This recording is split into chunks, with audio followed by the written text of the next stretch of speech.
After a late lunch and a quick lecture by Muhammad, we headed to Luxor at sunset. The temple is made from sandstone, and it's said to have been started by Amenhotep III around 1390 BCE, but completed by Tutankhamun and Horemheb, with additions made by Ramses II. It was buried in sand with medieval structures built around and within until excavations began in 1884 and continued sporadically until 1960.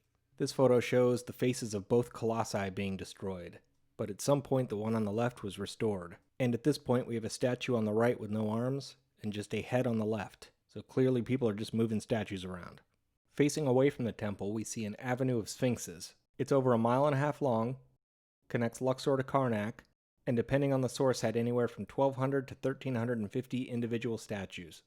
To the right of the temple as you face it is a mud brick structure which appears to be built around an older and repurposed door frame. To the left of that is a stela, which I couldn't read. Back to the temple we have a pylon, similar to what we saw at Philae. 4 vertical slots for flags, tapered corner bead detail, a bit of the top crown molding remains, but the door lintel is gone. The low relief carvings on the pylons aren't prominent, but they exist, and there's 1 row of square notches on the right side. The colossi figures show extensive damage, missing hands and fingers, cracks throughout, and a lot of patching or filling. The one on the right has a series of large bow tie recesses, which would have reinforced the crack. Based on the finding at the Hatshepsut temple, I assume the keys were wooden. In front of everything is a large granite obelisk covered in very crisp, low-relief hieroglyphs.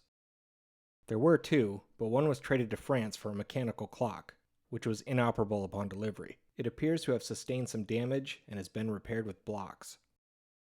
For layout, we have the first open court with the triple shrine of Hatshepsut and colonnades lining the perimeter, a larger colonnade, second open court which reverts to the smaller colonnade perimeter, and then what feels like a labyrinth of chapels.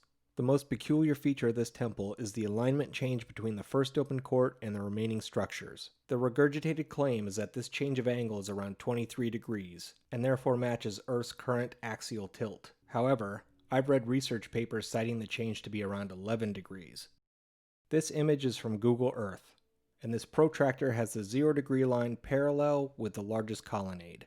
This second protractor has the 90-degree line parallel with the left colonnade of the first court. It needs to be shifted to the right, so here are both positions to show I didn't rotate the image. It had to be shifted so that the 90-degree line intersected the center of the first protractor. Here is the axis of the first court, here is the axis of the remaining structure. Do we have the tilt of the Earth? No. 8 degrees. There could be some distortion in the Google image and my overlays aren't pinpoint accurate, but it's definitely closer to 11 degrees than it is 23 degrees. If the temple actually deviated 23 degrees, it would turn a harder left and be parallel with this arrow.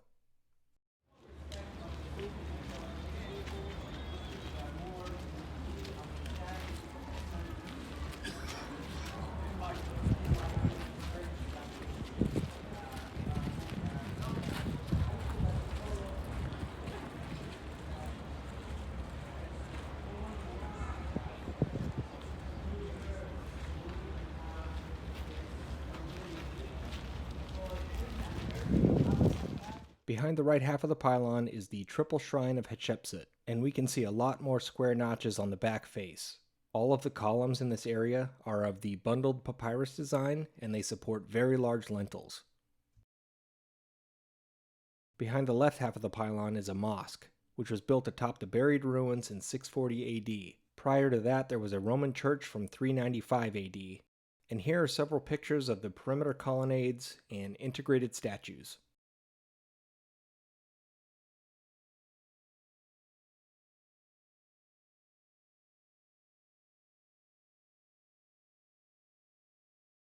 At the back of the first open court, we have the larger colonnade, made up of 14 columns with the entrance flanked by another pair of colossi. These have the open flower design and are my favorite part of the temple as they just seem to tower over everything else. Next is the second open court, colonnades at the front and sides with more of a hypo-style hall towards the back. My count was 96 columns in total, all of the bundled papyrus style. This hole turned out to be a more modern addition, and was used for tying up donkey or camel. These holes might have been for beams, but I'm really not sure. This is a side view of the hypo-style hall, and this is the front facade leading into the chapels. This back section is basically a maze of small rooms and multiple doors which lead to side courtyards. I found it very difficult to maintain my bearings. This wooden ceiling is pretty cool, but I have no idea whether or not it was an original feature. Luxor Temple is dedicated to the rejuvenation of kingship, and these are two of the worst pictures of the chamber where many Egyptian pharaohs were possibly crowned.